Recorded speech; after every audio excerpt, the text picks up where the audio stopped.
Most people get a little bit of success, man.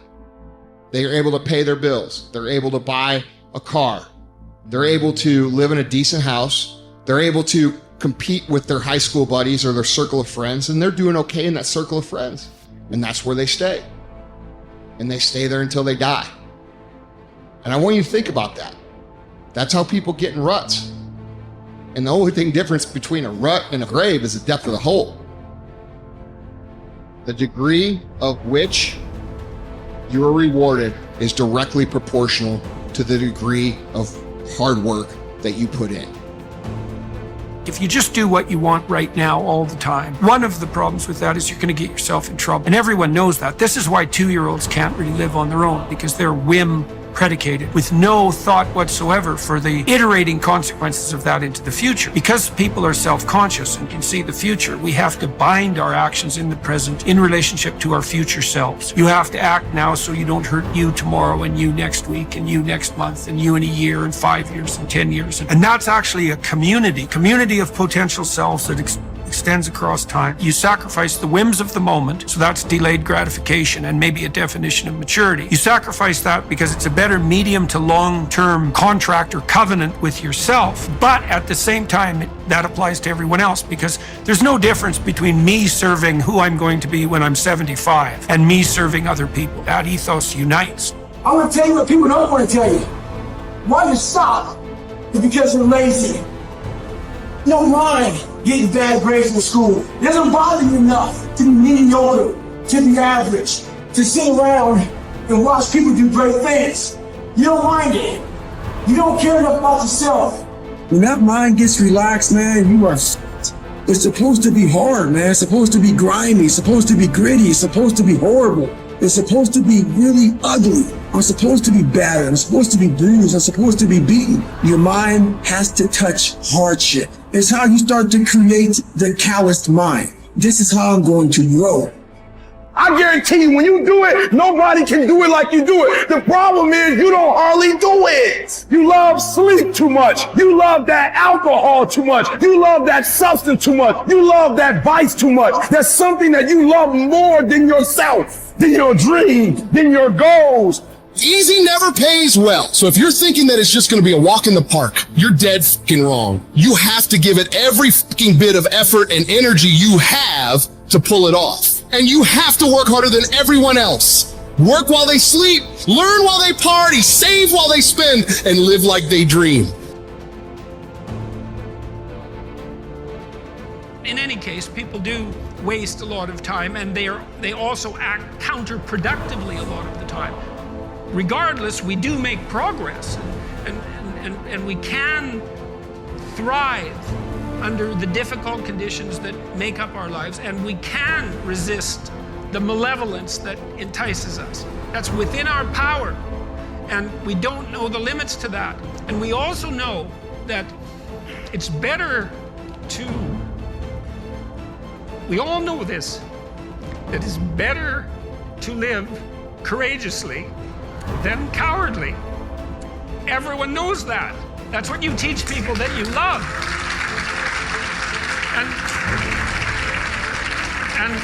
And we know that it's better to live truthfully than in deceit. And you can tell that too, because that's also what you tell people that you love. And we know that you should pick up your damn responsibility and move forward. Everyone knows that. It's part of our intrinsic moral nature. And that nature is there. And it's not difficult to communicate to people about this. Like, everyone knows that you wake up at 3 in the morning when you've let your life go off the rails, and that you berate yourself for your uselessness and your cruelty and your failure to take the opportunities that are in front of you. And if you were the master in your own house, in some sense, the captain of your own destiny, if there was no intrinsic nature, well, that would never happen. You'd just let yourself off the hook. There'd be no voice of conscience tormenting you. But no one escapes from that. And what that indicates to me is that, at least psychologically, We live in a universe that's characterized by a moral dimension, and we understand that well, and that moral failings have consequences, and that they're not trivial. They destroy you. They destroy your family. They destroy your community. And you can tell people that, and they listen because they know. They don't know they know. That's the thing, and maybe that's the thing about being an intellectual. You have the opportunity to articulate ideas that other people know, they embody, but they can't articulate. And that's what people tell me. They say, well, you help me give words to things that I always knew to be true but couldn't say. Or they say, I've been trying to put some of your precepts into practice. Responsibility being a main one, vision another, honesty, I suppose, bringing up the pack and saying, this is the fun part of doing all of this. Fun is a weak word. It's the remarkable part of doing all this. I mean, I have people tell me constantly wherever I go. It's so delightful that, they were in a pretty dark place, and they tell me why. And there's plenty of dark places in the world, and they decided, well, maybe they were gonna develop a bit of a vision and take a bit more responsibility and start telling the truth and putting some effort into something. And they come up and they say, wow, you can't believe how much better things are. First say to yourself what you would be, and then do what you have to do.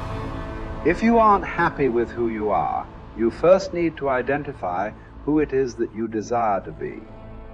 Without determining the destination you're trying to get to, you're probably not going to arrive there. The next step after you figure out who you want to be in your life is to take the necessary steps towards this goal. After all, putting a tack in a map on the wall is a great first step towards going on a journey. But that's only the first step.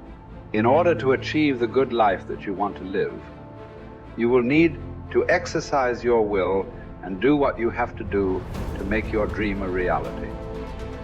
Now I will explain how you can recognize that you are not wise. The wise man is full of joy, cheerful and calm, undisturbed. He lives on equal terms with the gods. Now examine yourself. If you are never sad, if no hope disturbs your mind with anticipation of the future, if by day and night the condition of your spirit is even and unvarying, alert and happy with itself, then you have reached the high point of human good. The greatest obstacle is probably when meditation comes out of a sense of lack or neediness. So you feel you are deprived of something, be it money or a relationship or a living situation, and you feel there's a great lack in your life and you desperately want this to change. And so you perhaps use manifestation in a way that is not likely to work when, for example, you use affirmations such as I want a better job, I want a job with a good income and a life situation in a nice place, and I want this and I want that. By making these statements, you're actually, by implication, saying that you don't have it. So you're also, by saying that you're there's a reverse side to your statement, I want, and on the reverse side of the statement, I want, there is the statement, I don't have, and I need. And similar things, please give me, if you pray to maybe God, maybe you pray to Jesus, maybe you pray to Buddha. They do that in Buddhist countries. Maybe you pray to a saint or whatever it is, or you pray to the universe and say, please, universe, please give me this, please give me that. That also doesn't work very well. If it works, it could be accidentally, who knows, but usually that greatly diminishes your power of manifestation, because the manifestation practice arises out of a state of lack or neediness. So there's no powerful manifestation there. The secret of manifestation is expressed in one simple statement by Jesus, and that encapsulates all the books that have been written on manifestation and will ever be written on manifestation. It's just one simple sentence. It says, when you pray for something, believe that it has been given, or that you already have it, and then you will receive it. So the important thing is, he doesn't say believe that you will receive it. He says believe that you have received it. So there, the secret is hiding in that statement, believe that you have received it.